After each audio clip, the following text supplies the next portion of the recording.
Welcome to Through the Glass Columns, your weekly Wheel of Time read-along podcast. The Wheel of Time turns and ages come and pass, leaving memories that become legend. Legend fades to myth, and even myth is long forgotten when the age that gave it birth comes again.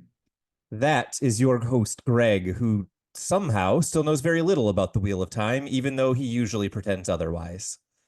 And that is Tylor, our resident expert, who makes sure you know how much he knows about the Wheel of Time. It's a lot.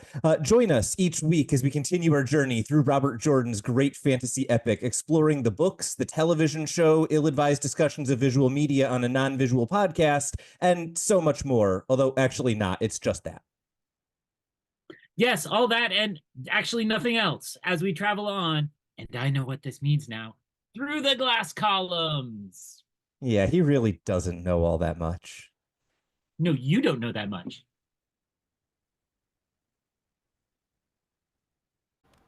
Well, hello there. Look at you. Look at what you found. It's Through the Glass Columns, your weekly read-along Wheel of Time podcast. I, of course, am your host, Greg, excited to be guiding you on another episode in Lord of Chaos.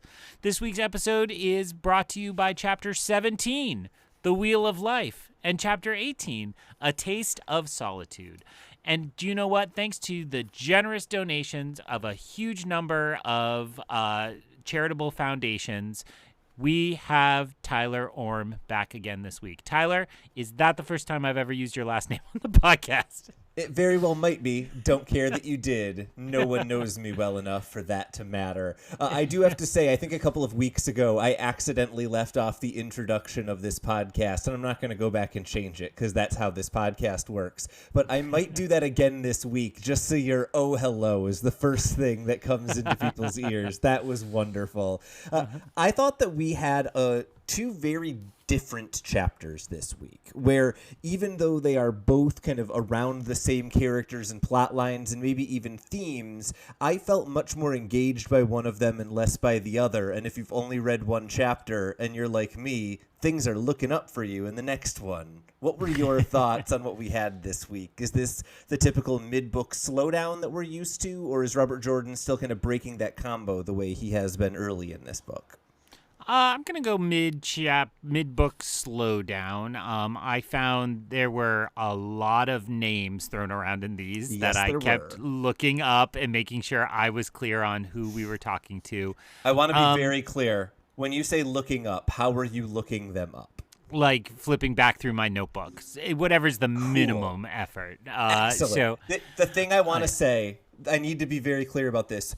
Do not Google character names in the Wheel of Time. There is very famously one character whose name is very difficult to remember, and I will say no more than that. But if Googled, that character immediately redirects to the name of one of the Forsaken. Do not Google shit on the Wheel of Time.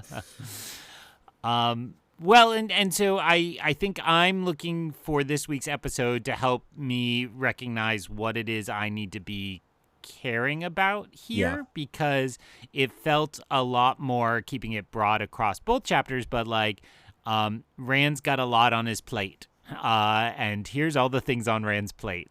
So I look forward to getting into more details and maybe appreciating more of the nuance to it.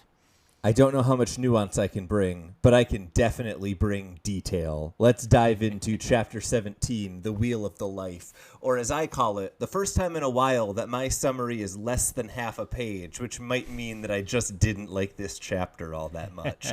Rand opens a gateway to Cairhien and seems frustrated that the Aiel are so protective and there are so many of them before he steps through the gateway. A group is already waiting for him, and Luz Theron comments that he has trapped himself. Rand formally greets the leaders of his guard and then is frustrated by Avienda's sudden departure and the fact that she didn't say anything to him about it. And at this point, he sends for Ruark and Barrelane. Rand thinks that the Cairhienin reservedness, and he thinks of the Cairhienin reservedness and how unwilling they are to break tradition, and also the fact of the fifth with the Aiel and how this was given up in Andor despite significant arguments. At this point, Ruark and Barrelane arrive, and Luz Theron begins humming because he does this every time he is looking at an attractive woman, and Berelain definitely qualifies. Berelain always asks after Mat and Perrin, which Rand thinks is odd because he hasn't seen either of them in quite some time. Rand thinks that she was a good choice in someone to lead Cairhien. He thinks his logic was sound, and he also thinks that it was a good idea to put Ruark kind of indirectly in charge so that he can have some influence but not be kind of the boogeyman for all of the Cairhienin. Rand asks after Egwene and gets more or less a negative reaction from Berelain, and then Rand sees a number of women training with the sword and identifies them as daughters of noble houses who, according to Berelain, are imitating the Maidens of the Spear and have declared themselves Maidens of the Sword. Ruark sees this as a mangling of Aiel culture and arguably appropriation, but Berelain notes that it's having a positive impact on the Cairhienin. Rand thinks on the complexity of Giato and decides not to put limits on the Maidens of the Sword, despite the fact that Ruark seems offended by this. Rand notes the rivalry between Berelain and Ruark, but Rand eventually dismisses most of his guard within the palace, saying that he does not need this many when he is within confined quarters, and the Aiel seemingly reluctant about this, but agree, and seemingly they're going to debate it once that is more in private. Eventually, Rand reaches his own private study where he discusses with Ruark and Berelain the possible challengers for the throne and the possibility of there being a civil war in Cairhien, but they conclude that the threat is small for now. Rand apparently intends to put off dealing with it because there are other threats that are more pressing. Rand asks after the Shido, who seem to be potentially putting down some roots, and Ruark doubts that they will ever return to the Threefold Land. Ruark then reports fighting in Shara, or Shamara, and we learn that both that the Aiel view the people there as very dishonest and violent, and Ruark also reports violence there is being caused by the coming of the Dragon Reborn, and so he thinks of this as a sign that the last battle is coming. Lews Therin then replies that death rides on his shoulder, and Rand worries that this is a sign that he is causing the death through this kind of lineage with Lews Therin. Rand then moves the conversation towards Samael, and Berelain reports that trade is recovering and things seem to be going well, and she also reports on the arrival of the sea folk in the harbor, seemingly suggesting that she thinks they are prepared for a potential conflict. They begin to worry about the heat, however, and they note that Rand's school may be able to provide some help against some of the problems they are currently facing. Berelain wants to withhold funds until results are gathered, but she is cut off from this plan when one of the Aiel, Manjin, enters. Manjin announces that he killed a Cairhienin and has tow towards Rand. Rand asks what happened, and Manjin says that he killed him for having a tattoo that matches Rand's. Rand repeatedly asks questions, clearly trying to find an excuse for why Manjin was justified in killing the man, but is unable to find one, and eventually Manjin seems to not only accept but encourage Rand to give him a punishment, specifically to be hanged. Once Manjin leaves, announcing that he will arrive whenever Rand orders him to be hanged, Rand is upset that neither Berelain nor Ruark took any action, but both of them seem to think that this was a special case, and so they weren't willing to undergo taking the punishment on their own. Lews Therin in his head reminds Rand that there is no pity or mercy in the weaving of a man's life, and Rand seems consigned to how difficult it is to be a leader. So this is a chapter that is a little bit philosophical and a little bit here's a bunch of news from the city and not a whole lot else. What did you kind of take away from this one? As you said, you felt it felt like a vibes chapter to you. What were the vibes before we start diving into the specifics that you were kind of maybe not supposed to take away, but could if you were a really careful reader? Well, when we were talking about recent chapters, I talked about the vibe being stagnation, and I would actually set this chapter in contrast to that, right? Mm-hmm. So to me, this the vibe is ripples, and I think it just all goes back to Ta'Veren and the fact that as Rand is warping the pattern and the wheel, that everything is rippling outwards from him. And so these small choices he doesn't even necessarily make consciously like having a large number of maidens of the spear present in the city leads to seemingly a new army rising up of noble women. I mean, it took everything I had when you were summarizing to not say white girls are gonna appropriate, because it sounded like every bad college campus Halloween party I have heard of. But the idea that there's like accidentally this new faction of noble women, becoming and trained and breaking another culture apart seems important. And so I think then those ripples outwards. We have this really seemingly likable, noble man at the end that, the ripple is Rand said this is the law and he needs to be put to death and is totally okay with it, which surprises everything around him. But it's like these unintended consequences that Rand just seems to create everywhere. And I think that, to me anyway, as I understand this mythology, is just Taviren's got a Taviren. I think that you're right to say that this is the chapter that is tracing the ripples of Rand, and whenever we do that, we immediately jump to Taviren. But there's a part of me that, at least for a decent chunk of this chapter, wants to say this isn't Taviren, or at least it's not only Taviren, it's also just how leadership works, right? Like, there is the law of unintended consequences for a reason. Whenever you make a policy, bad things will happen. It's a guarantee. And so facing that down, I think, is a big part of what it means to be a leader. And this is maybe our first book where Rand is really kind of faced with that head on, having to deal with real policy questions to some degree. So I think you're right to highlight how much all of these ripples are the effects of things Rand's done. But I'm really questioning how much of it is Taviren and how much of it literally just is like running a city.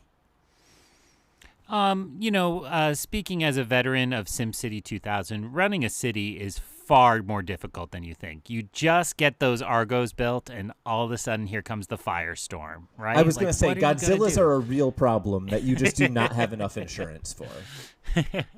Oh man, I spent so many hours of my life playing SimCity 2000 and no others. Like, that was the one. And then I never did The Sims. I never did anything else.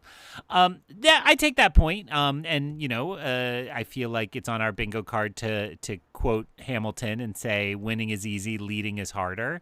And it feels like, Rand is constantly bucking up against that. Now, we get the strong hint that there's a person he's deeply tied to who should be by his side and can maybe help him manage that. And I don't think she comes up till the next chapter. I don't think. But it is clear that, he doesn't have these skills, and yet we've had all these talks about figures who do have these skills, right? Primarily Elaine and primarily Tom, right? Yeah. That they play the games so well and so on. And Morgaze, right? Morgaze is always presented as a good politician. So I guess, so along those lines, I do like that Rand is essentially having West Wing walk-in talks. Eventually they sit down or they kind of counsel, but he has walk-in talks, and all of them are like, if President Bartlett was just like, yes, I'll handle that later, and never seems to get around to handling those. You mean how actual presidential walk-in talks work, where just nothing happens? Yeah, I think that's accurate. I think that is a dead-on read, right? That Rand is kind of over his head a little bit in Cairhien. In Andor, it seems like he can play the political currents and Moraine's lessons are enough to carry him. But here, it feels like so much is coming at him that all he's ever doing is saying, let me put it off, let me wait, I don't quite have a decision yet. And you're talking about who are the people who could kind of have the political know-how to help him through this, right? Tom and Elaine, I think, are absolutely the people on that list. I would add Siwan to it as well, and potentially Gareth Brine, two people who are known for their political maneuvering.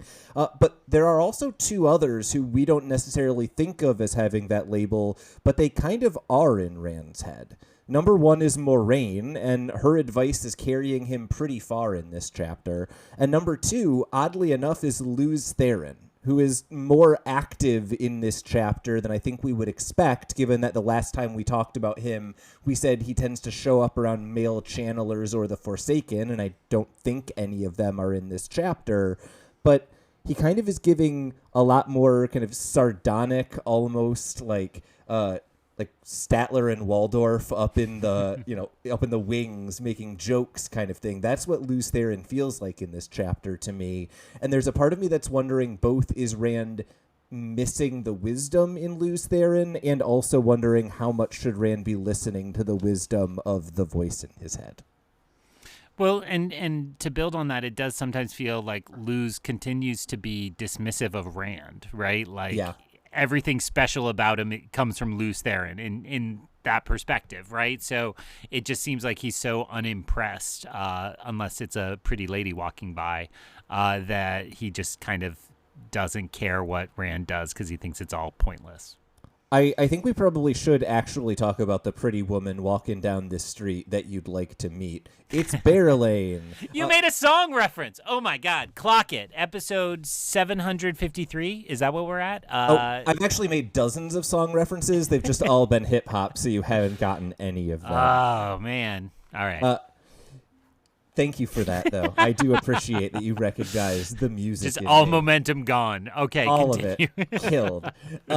So I think that there's something really interesting about Berelain in this chapter, right? So one, we need to do the quick reminder. Berelain is the first of Mayenne. She was the ruler of the tiny continent next to Tyr, who was in the Stone of Tyr when Rand took it over. She was the one who was flirting with Rand and showed up in his bedchamber one night and then ran away when there were scary mirror Rands. She was also the one who then turned her attention to Perrin and got into a pretty direct confrontation with Fael about whether or not her attentions on Perrin were reciprocated. This is why at the beginning of this chapter, when Berelain specifically asks after Mat and Perrin, my immediate response is, why Mat? Because I know why she's asking about Perrin. We also know Berelain is widely known for using her physicality to get what she wants, and other than that, that's her whole character. I mostly wanted to do that because I wasn't sure whether Greg would remember whether this character had been in the books before, and otherwise wanted your overall impression of this kind of ruling dyad in Cairhien now, seemingly Berelain handling the politics and Ruark making the hard decisions behind the scenes. I think my natural question is always to take a situation like this and question the loyalty. Like, are these two loyal to Rand? And I don't see any hints that Rand should be worried about them, would be my read on it. It's worth noting, I forget if it was in this chapter or the beginning of the next, Rand actually kind of lays out why he trusted Berelain so much, and his argument was essentially, she needs me so much more than I need her, and she joined my cause so early, if I fall, she'll be tied to me no matter what she does from here, so I kind of have to trust her by default because she kind of can't betray me, was his way of thinking. And given how political she's shown herself to be, I think she's exactly the kind of person that you want to be analyzing that way, right? There's this weird thing in political science where, like, you kind of want to apply Machiavelli to the Machiavellis, but not to the others, and I think he's right to identify her as a political player. That's the right logic. All right, I'll take that, and then in that regard, it did feel like the only kind of friction between them is like Rand wants to do less, right? Like he wants to fully delegate to them, and so the friction comes with like, well, why didn't you handle this problem? Which I don't think feels like fatal friction to me.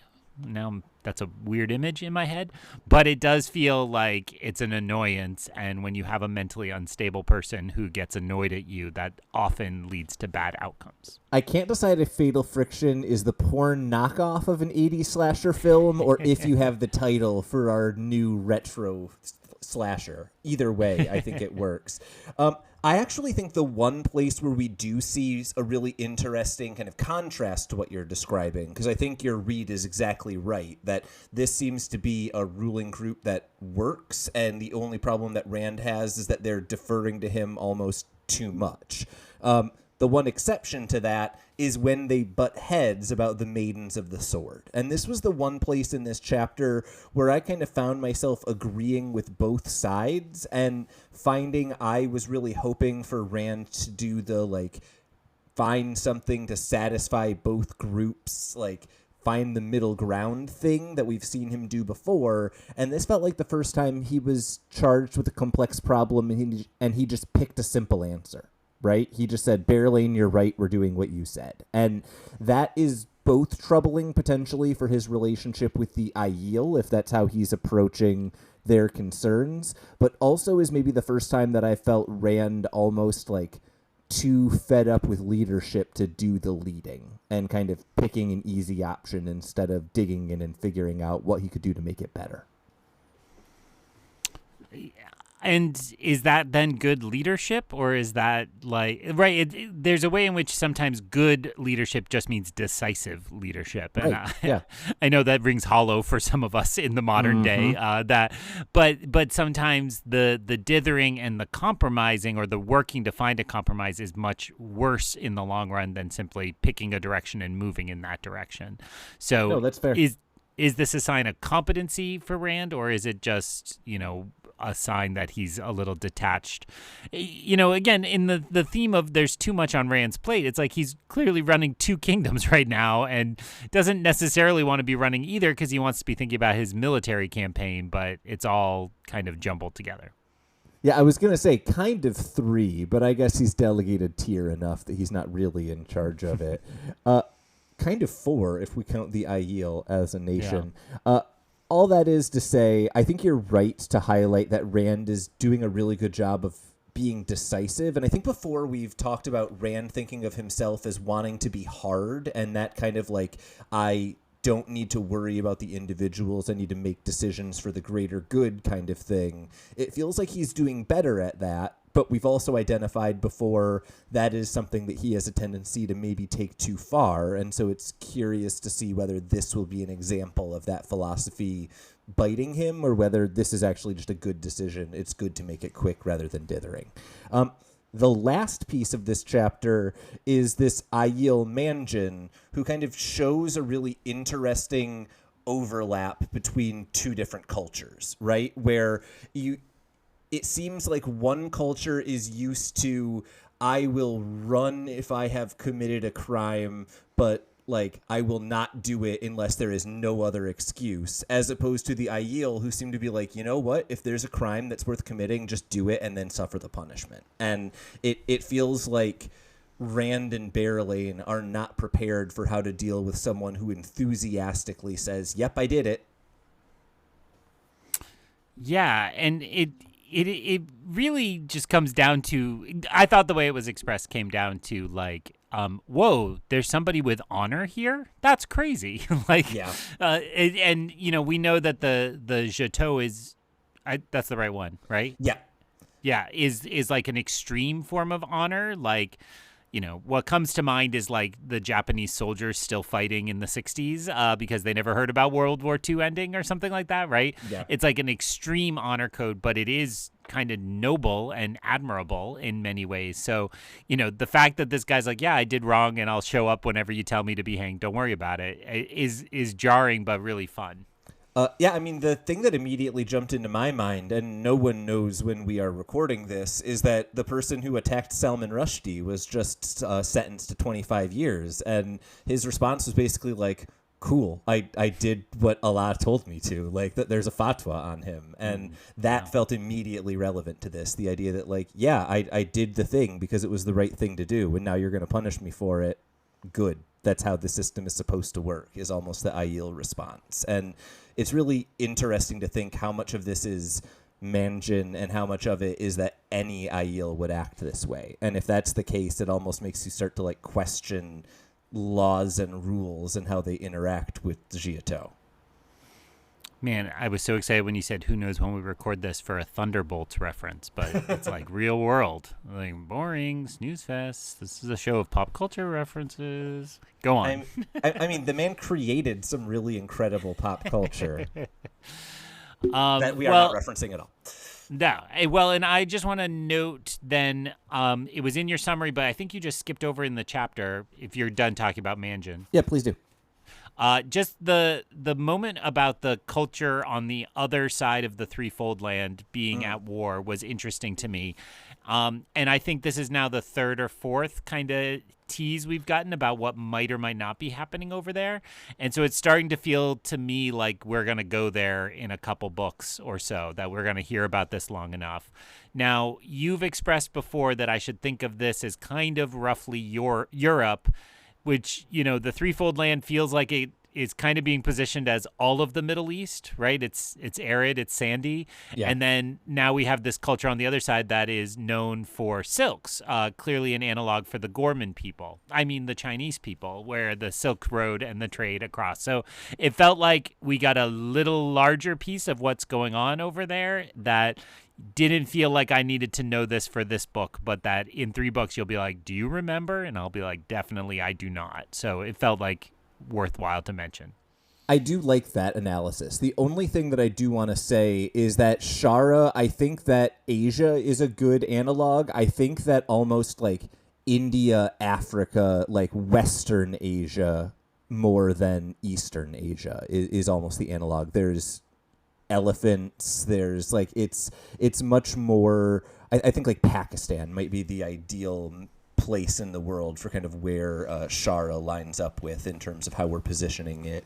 That being said, we also know that the Shan Chan stand in for America, so all this breaks down immediately if we're thinking about it in Middle Ages terms. So do with it what you will. I think you're right to say, though, that Shara has come up often enough that we should be kind of tracking what information are we getting about it and where is that information coming. And so far, our only 2 sources have been the Aiel, who occasionally trade with them, and then also the Forsaken, where we've had 2 or 3 situations where they've kind of brought in servants or others from Shara as a show of whatever it is the Forsaken are showing off. Any last thoughts on this chapter before we get into probably a slightly longer summary of the next one? Dive in. It felt like we needed to catch up with this kingdom, and we did. So onward. In Chapter 18, A Taste of Solitude, Rand sets Mansions hanging for the next day and then declares that he is going to his school, despite the fact that he knows there are numerous delegations of wise ones and nobles on their way to the palace. He goes directly to the stables, not giving his 2 guards time to summon any more, and Rand notes that although Rand does note that there are many who are heading off to tell others about his movements. He thinks about Luz Theron more or less ignoring him, and also the fact that Alana is distant, and despite the fact that he has a couple of guards, he thinks this is as close as he gets to solitude, and he seems to enjoy it. Rand observes that the Cairhien still have not totally recovered from the Aiel War, despite the fact that it's been over 20 years, and he also notes that now that the Foregate has been destroyed outside of the city by the more recent conflict, there's kind of a dissonance in the city between the more lighthearted Foregaters and the more restrained Cairhien nobles. No one seems to recognize Rand, and he appreciates the anonymity before they arrive at the school, where the head, Idrian Tarson, and the faculty all wait kind of arrayed before him. Clearly they have anticipated his arrival.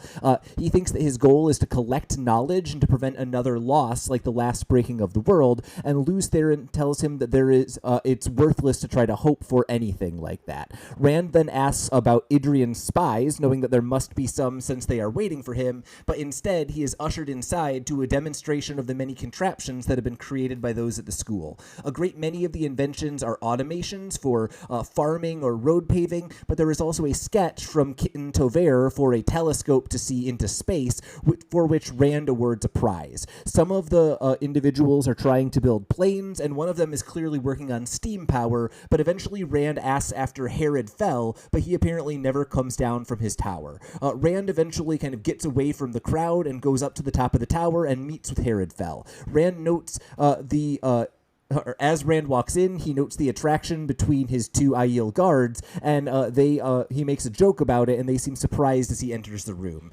Herod Fell seems surprised to see Rand, although he also seems to pick up on their conversation as if no time has passed.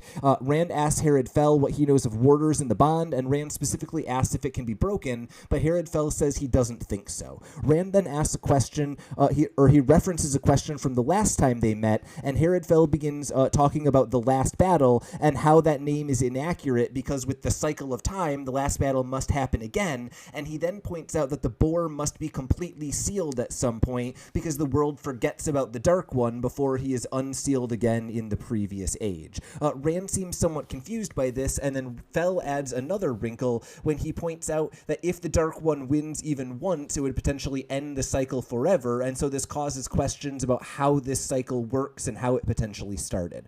Rand eventually interrupts him to ask whether there is any good reason to break the seals of the Dark One's prison, and Herod Fell responds that only a madman would do this, as Lews Therin begins to beg for Rand to break the seals, saying that he wants to die forever. We then switch to Egwene's point of view as she wanders the palace, noting dozens of Maidens of the Spear who seem unwilling to engage in conversation, who are all in groups of 2s or 3s. The servants seem on edge with all of the Aiel around and don't give her any directions, and so Egwene is frustrated, especially because she feels like she was excluded from Avienda's meeting with the Wise Ones. Eventually, Cerelia, a leader among the Wise Ones despite her minimal channeling power, asks why Egwene is here, and Egwene says she is looking for Rand. Egwene is both frustrated that he's not there, and also is frustrated that the Wise Ones seem to like Berelain, despite the fact that Egwene does not like her. Egwene thinks of Gawain and is immediately noticed blushing by Cerelia, who thinks that she must be thinking of one of the Aiel men and begins listing them in slightly anatomical detail, and Egwene is very uncomfortable about this. Once they arrive at Rand's rooms, Egwene ends the conversation as quickly as possible to avoid Cerelia playing matchmaker, and then Egwene finds Niella, who is both a Guy Shane and Avienda's sister. She asks why Avienda wanted to meet alone, but doesn't get an answer. Niella is unwilling to say, even though she knows, and then Egwene asks if Niella will take off the Guy Shane white after her year, and she is giving an angry response saying that she will. Eventually, Egwene settles in the room and thinks about how Aiel prophecy changes their approach to Rand and how she can help Avienda spend less time around Rand if she doesn't want to. Rand then arrives, and eventually she blurts out a request for help with the Wise Ones, and she offers to carry messages from Elaine to Rand and vice versa if Rand will help her resume her studies with the Wise Ones. Instead, he asks where Elaine is, and she insists that she cannot tell him, despite the fact that Taviran pulls at her and she is barely able to resist a need to tell him. She eventually seizes the power to resist this, and he seems offended by the fact that she is about to channel, and he says that he can't help her for doing nothing, and Egwene eventually angrily leaves the room, wondering why Salidar hasn't approached Rand after all of this time. We then switch into Rand's point of view, who thinks that Egwene is nearly a wise one in the way that she acts, and then he thinks of all of the nobles that he must juggle in Cairhien, and thinks of Moraine's advice to never let them see you weaken. We then switch into Sulin's perspective, who watches Rand without him realizing it, and she thinks that she will protect him whatever he wants. So you're definitely going to forget that Sulin got a POV, but other than that, what were your takeaways from this chapter? This one, I think it was nice to get, my primary thought is that it was nice to get an update from Egwene, right? Like to jump back in with her a little more and continue forward. But then one of the things that was most striking about it is just that these two characters are kind of distant from each other completely now. I think we were recently talking about how the visions are just about Elaine and Min and Avienda, and this was like, I was thinking back on that conversation, like this completely confirms it. Like Egwene is not at all interested in him anymore. No, and I think that's absolutely right. I don't know whether we want to do this at the beginning of the chapter or the end of the chapter, but we do need to talk about the Aiel in this chapter, particularly the Maidens of the Spear, because there's this really interesting moment early in the chapter where Egwene is walking around and is noticing something that clearly none of the other Wetlanders, as I'm going to call them, notice, which is all of the Maidens of the Spear in clusters of 2 or 3 just looking inconspicuous. And I both, one, love the idea that the maidens are like, Rand doesn't want guards, so we'll just not look like guards. But I also kind of love the idea that the Aiel are so good at stealth that even when they are not in the wilderness, they can just look casual enough to blend in. And that's kind of awesome. What are your thoughts on the beginning and end of this chapter with apparently Sulin basically telling all of the Maidens of the Spear, we're not going to be official guards, but we will be everywhere that Rand is? It felt at times, so who knows when we're recording. It's actually Andor season 1. Mon Mothma has that great line about how she keeps you looking at one hand so you miss the knife in the other. It kind of felt like that to me. Like, let's make it very obvious where we are so that you don't understand where we are right? Yeah. No, and I think that's it. Is the Sulin is a character who basically never gets lines, but has now been developed into a really fascinating foil for Rand. Every time that he wants independence in a way that risks him, she is finding ways to get around it. And it's kind of a fun cat and mouse game that I am enjoying quite a bit more on this reread than I think I did on any of the previous reads. So apologies if it will only take you another 15 years of rereading this series before you really appreciate this plot line. I think then the next thing I want to note is where you kind of started with this chapter. Is it's really great to kind of get check-ins with, I guess we probably shouldn't go to Egwene until we get to her. I wanted to talk about Egwene, but no, let's do the school first. This is cool, right? Sorry. This I is was going to say I love the school. Yeah. I wanted to dive into that because it really felt like, and your summary of it made me appreciate it a little bit more. Is it felt so interesting that it's been really easy to write this off as medieval Europe, and it's like, oh, but it's also like right on the edge of the Industrial Revolution, and also the 20th century. It's like all at once. It's we talk so much about the deep time, and that it's all compressed time in this place, right? That we can have these centuries of innovations kind of all present at a school science fair is very cool. And I looped back mentally, and this is kind of a Dungeons and Dragons thing, but I don't understand it never feels a part of Dungeons and Dragons to have like clockwork machinery, right? And I do that so much. I'm so sorry. Well, but it also really reminds me of the Elder Scrolls, the one with the dragons that I played all the way through, and I can't remember the name of Skyrim. Oh God, that blanked. Skyrim felt like that to me, where I'm like playing, I'm having a great time, and I got to the dwarf area very late, and I was like, there's robots here. Like, what? That's crazy. Like, there's robots here. And I loved that game. I'm not casting aspersions, but it's like mentally that piece doesn't fit into my, like, this is fantasy picture, rightly or wrongly. And so this is just another example of that. And yet I found it really fascinating. I think then my brain does the thing where I'm like, that's really cool. We're about to like innovate. And the Ken Liu Dandelion War books, which I really enjoyed, had a lot of that too, where you're like, oh, they innovated to a new age of technology many times in this kind of saga. And it's like, oh, wow, we could take a major step forward and this could be a really big difference. And then my brain clicks into, oh, wait, but this has all been done before and it's all there. So like, oh, it's a telescope to look into space. They might see stuff, right? Like our satellites can still be there. And that's like crazy and confusing and feels purely on brand for Wheel of Time. Yeah, I mean, if there's one thing this series does, it takes time and makes you think about it in weird ways, which I really appreciate. This actually taps into one of my favorite theories that I've read about kind of sci-fi and fantasy, which I'm forgetting whose idea this was originally, apologies. But the theory is that in fantasy worlds, once you have magic, it kind of eliminates the necessity for tinkering and experimentation, and that's where technology comes from. And so seeing these two things overlapping in a way that makes sense is what's really exciting about this to me. Is anytime I see like really deep technological innovation in a world of magic, I'm like, why in the world would you ever do that? You can snap your fingers and make the cart move across the field. Why would you need to invent steam power to make it happen, right? But in this world Robert Jordan has created, A, there are people who will never have access to magical power, and B, none of this innovation happened until Rand put all of the smart people from all around the world and smacked them all together into one set of rooms. And that really feels accurate of how like the Renaissance worked, right? You probably had just as much innovation in the 1200s as you did in, now.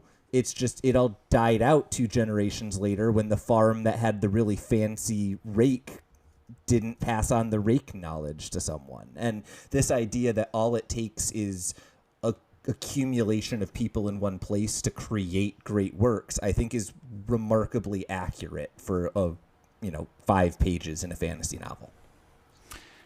And like, I mean, I was gonna say, wouldn't that be a fun book series? And that's a little kind of bit. The Patrick Rothfuss is like a cool academy, but it does feel like, it is just like this awesome side plot going on, and wouldn't that be awesome? But I like your comparison to the Renaissance. That makes me want to read that book series.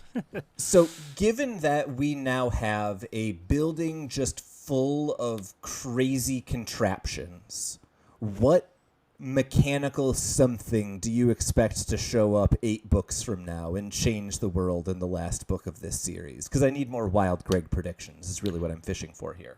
I mean, what comes to mind first is like real usable gunpowder, right? Feels like that's the innovation in a fantasy book that would really change the playing field. But in some ways, that feels like 2 books from now. And so 8 books from now,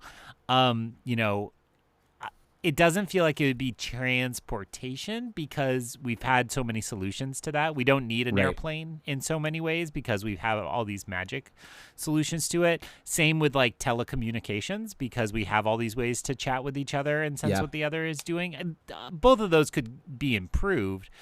So I don't know, like my mind goes wild. Nuclear weapons or like extreme military equipment of some kind. Flying fortresses type things, aircraft carriers to go fight the Shan-Chan. I mean, the Shan-Chan might have some because they're America. Go USA. But it feels like Robert Jordan doesn't kind of, valorize those types of technologies. So I don't know. I'm basically positing and eliminating all possibilities as I ramble. So that means I have no idea. So let me then ask you as a first-time reader, what do you make of this conversation with Herod Fell? Because it is a weird conversation in that Fell is clearly maybe not all there mentally. He seems to both forget Rand and kind of slip into and out of remembering past conversations with him. And then Rand is referencing old questions without explicitly saying what they were, and he's also clearly asking questions without any real kind of internal monologue about why. And so this whole discussion is both about kind of the cycle of the wheel and what it means for the bore to be broken or sealed, and the fact that it must be completely sealed at some point for, I guess, Lanfear to drill through it for the next time the Dark One is released. And then also this question Rand kind of asks out of nowhere, is it ever a good idea to break the seals of the prison? So I'm kind of curious, what was your take on this? Because I think it's intentionally a slightly opaque conversation on the first read through. It felt to me like every King Arthur needs their Merlin. I know we have an Arthur elsewhere, but it felt like that's what this relationship is, right? A man of science, a mentor type figure who's figuring out some of those things.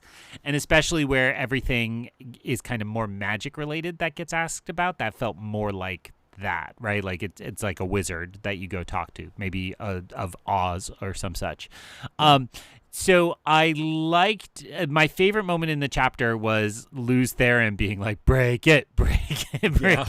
And it's like, so that naturally threw in my old question of who's driving the bus, because it felt like Rand was very much in control. And then it's like, oh, is Rand asking all these questions to just aim towards it? And what's interesting is every time the seals have come up, they are a ticking clock.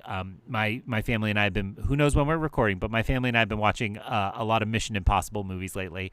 And like, that's what those movies are built on. Like, let's just get a clock ticking and we'll do crazy stuff to stop it from reaching zero. And there's a little bit that the seals have been that ticking along.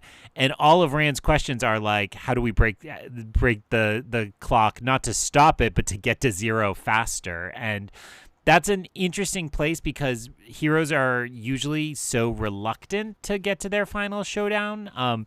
But the idea that we might have a hero who's like, I'm ready, let's just get this out of the way so we can move on to the next cycle. And I was also reminded that you recently hinted within a podcast episode, or maybe in the very limited personal time we've spent together, that We're really barely friends. we got that prophecy from the next cycle. So we have a hint that the world goes on after this. So that was intriguing to me in light of what Herod says. Well, and I think as we're thinking about this, you're absolutely right to say Rand is kind of taking an interesting position relative to what we expect from him, right? We'd think his thought process would be, what can I do to keep those seals in place for as long as possible? The question I want to ask is, why is Rand focused on breaking the seals? And the thing that I'm kind of thinking about is Rand is spending a lot of time obsessing over prophecy. Rand is spending a decent amount of time thinking about Moraine and whatever she told him, because she clearly knew some stuff about the future and he might be trying to decipher that. And it's worth noting, Rand went through the same doorway that Matt did, where Matt got 3 answers to his questions, including things like, if you don't go to Ruidian, you will die. So I'm kind of left here wondering, did Rand read a prophecy that says something about breaking the seals? Or did one of the Aelfin tell him something about breaking the seals when he was through the door, and that's why he's asking all of these questions, trying to understand this piece of the cosmology? Wheel of Time, man, it's wild. That like, oh yeah, he talked to Fox people maybe. It's like, what? That level exists? Like that was still this book series? That wasn't some other thing I read? That wasn't some other television show I watched? Interesting. And I think I tend to focus in that web of things you just described. I tend to focus mostly on the fact that he's been reading a lot of the prophecies, but the other two are far more powerful. And so I don't have an answer to your question, but I have in that a charge that as I'm reading the next Rand chapters, whether they're next or in the future, I need to really be thinking about if this is just him working to confirm what he's seen or working towards something he may have seen already. Yes, do that. I have no more thoughts about Rand in this chapter, other than I think you're absolutely right to highlight Luz Theron being like, break them, break them, break them. Every D&D party has that guy. And sometimes I'm that guy. I was going to say, I'm usually that guy. Then we can jump to the point that I wanted to make 15 minutes ago. Egwene gets a really great highlight here. I feel like we see so many examples of her being faced with kind of situations where previously she's been timid or not quite known how to interact with the Aiel or with politics, and she just flies through them all in this chapter. I think she handles this about as well as she possibly could have, up until maybe the moment when she makes Rand mad and he, kind of rages off. But this is a really mature Egwene we are getting here. And as you kind of highlighted, it's nice to get that check-in with where she's at and find out she's not just like the mischievous student. She's really learned a lot. Well, and I would put it in direct contrast to what we've been talking about in all these Nynaeve chapters, where it's like, oh, she's on the uptick. Like, she's, like, proving how competent she is and proving how much she's grown. That feels really good and just adds to my worry about Nynaeve. Yeah, and I can't say anything to relieve those worries about Nynaeve compared to Egwene not looking great. I am really kind of curious about Egwene's motivation in this chapter, because she goes through a lot of hoops to arrive at a place where what she is asking Rand is, can you help me get back into the dreams with the wise ones? And she even comes with a plan for how to get it. She already has her carrot in hand. She is willing to ferry information for Elaine back and forth to Rand. And I find that this is not something. This is not a look I've seen on Egwene all that often, right? She is very good at getting what she wants, but usually just by saying, I want it, not by going around and getting someone to help her indirectly. So I think she's also learning to politic in a way, is maybe what I'm highlighting. There was just an interesting motivation for her. What were your thoughts on anything Egwene before we talk about this Rand Egwene confrontation? I will put your two last points in conversation that we see she's incredibly competent and yet completely stymied at the moment on a seemingly simple task, right? I mean, Yeah. yes, she doesn't want to step on anybody's toes, but to exercise power that she's demonstrated she has doesn't seem like it would be that hard.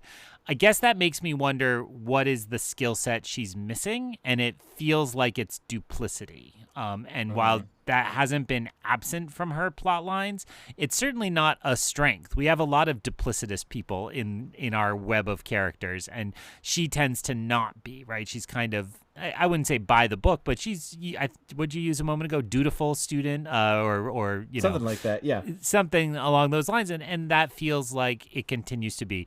My wife and I have a joke, and I'm sure you fit into this category at times in your life too. We were both like the honors student who like got good grades and everybody pat on the head, and then like as an adult, you're like, why isn't anybody petting me on the head anymore? Yeah. And so like we follow the rules in traffic, and we're like, but I'm so superior because I'm following the rules like a good honors student, as if that still matters anymore or what have you. And it does just feel like Egwene is that type, right? She's kind of a Hermione in some ways, and but I wouldn't limit her to kind of a side plot, even though she's kind of been set aside for a while. I think she's going to take on a bigger and bigger role, maybe with a dreamy boyfriend, or maybe not. Dreamy boyfriend? What kind of dreamy could you possibly mean? Who's knocking on the door this time for your mystery date? It's Galad. I always forget which one. There goes that joke. It was Gawain, in case you were wondering. He remembered wrong. So I had a 50-50 shot. the way that you did that with your fist shake, you really were just like a villain in a 1940s movie. I could have had a shot. I just have two quick notes about names that maybe we want to be remembering. The first I will not do so. Continue. The first name is Cerilia or Sorelia. I don't know how that name is pronounced. She is a wise one who is apparently one of the most influential, and now she wants Egwene to get laid. And I just think that's a hilarious plot line that we need to acknowledge. The one meaningful thing here that I want to point out is that Egwene, every time she mentions Cerilia, is shocked how much influence she has, despite the fact that she is weak with the one power. And I think that that's important to note, that maybe this is something that's been ingrained with her from Moraine or the Eyes to Die, but she thinks of leadership and the power as going hand in hand.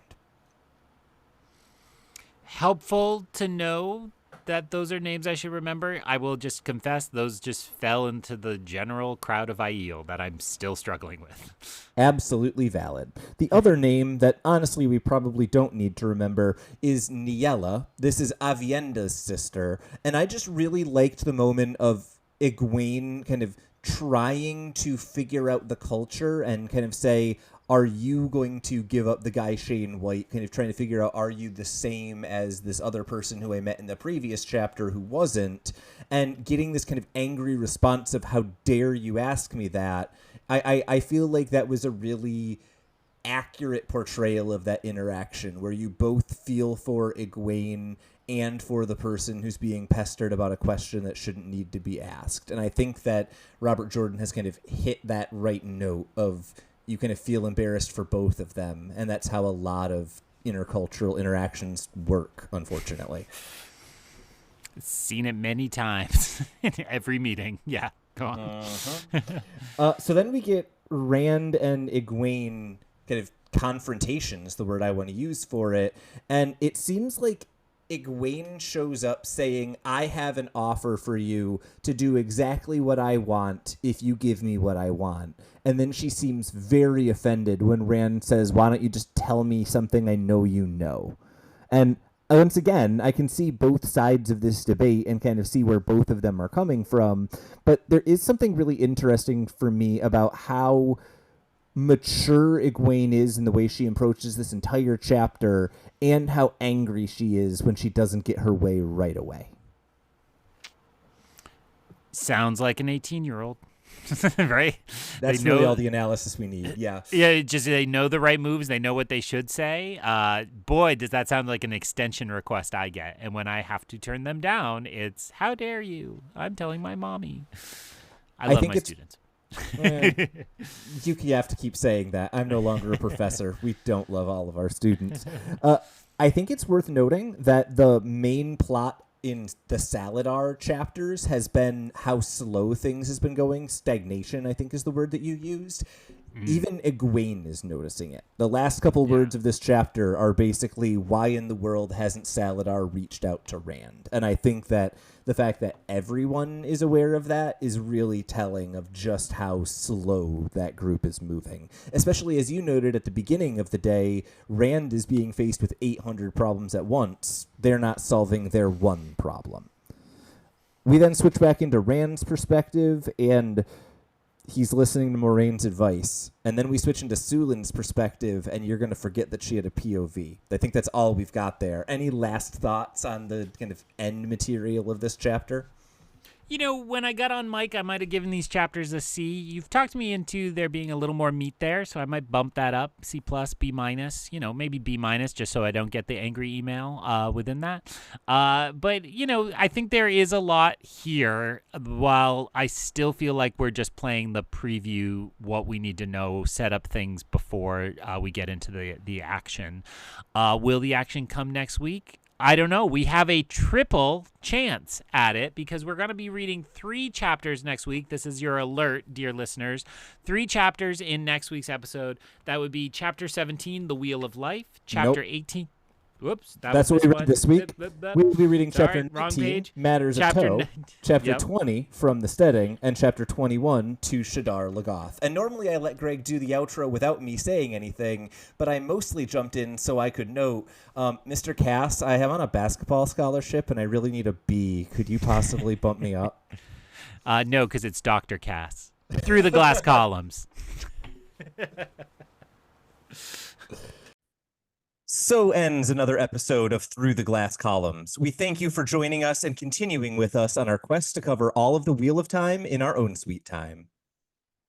This podcast features original content developed by Tylor and Greg Cass and is not in any way affiliated with, associated with, or condoned by the Robert Jordan Estate, Tor Fantasy, Amazon, or our wives. All content is intended for entertainment and educational purposes only.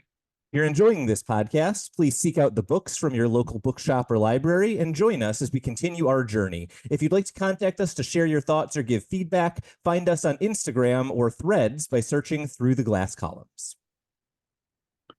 Thank you once again for being a part of this community. If you're enjoying the show, please subscribe, leave us a review wherever you are listening, and recommend this show on your social media to help us grow our community. We look forward to welcoming you back next time on Through the Glass Columns.